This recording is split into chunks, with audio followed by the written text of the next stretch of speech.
My boyfriend fell asleep, I noticed his phone lighting up with notification after notification. I tapped the screen and found he'd posted an answer under an online thread titled, "How far would you go for the person you loved as a teenager but could never have? I've been in love with my childhood sweetheart for 12 years, but I'm with someone I don't love. My sweetheart had someone she was crazy about. To help her find happiness, I went after the girl her crush liked, my current girlfriend, to get rid of the competition for her. Now she and her crush are about to get married. As for me, she's not the one I'm with, so it doesn't matter who is." That was when I realized I was the girlfriend he didn't love. My hand shook, and the phone slipped onto the bed. Jacob Harding didn't wake up, but his body shifted toward me on instinct, and he mumbled my name through his sleep. Cindy. The old me might have melted at that. Might have believed he loved me just as desperately. Now all I felt was how absurd it was. I knew who his childhood sweetheart was. Vivian Chambers. She was with Ferdinand James now, a senior from my college years. I'd met Vivian before. Jacob had mentioned her to me, but all he ever said was that they were close friends. As for Ferdinand, he had confessed his feelings to me once, but I barely knew him, so I turned him down. When I later found out Vivian and Ferdinand were together, I assumed it was coincidence. I even wished them well, sincerely. Now I understood it was never coincidence.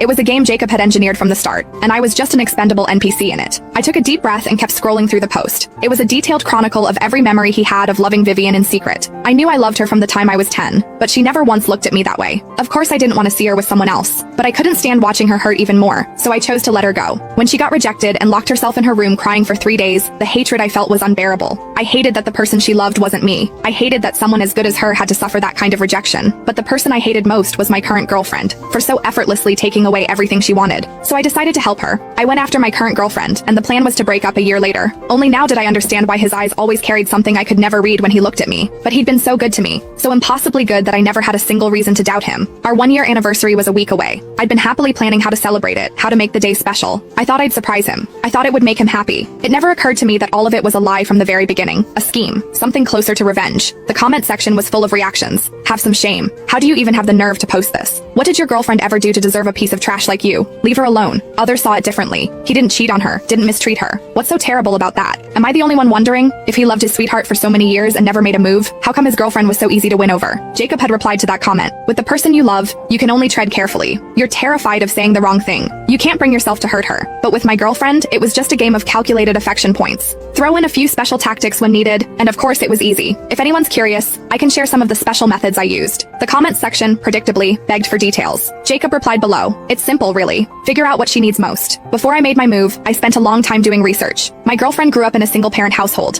Her family didn't have much money. She was deeply insecure. Plenty of guys on campus were interested in her, but most of them looked down on her because of her background. They couldn't get anywhere near her heart, so I showed up in the place she was most comfortable. Naturally, she let her guard down. I remembered how I'd met Jacob. It was at the tutoring center where I worked part-time. My family didn't have much. My mother raised me on her own, and none of it came easy. After starting college, I refused to be another burden on her.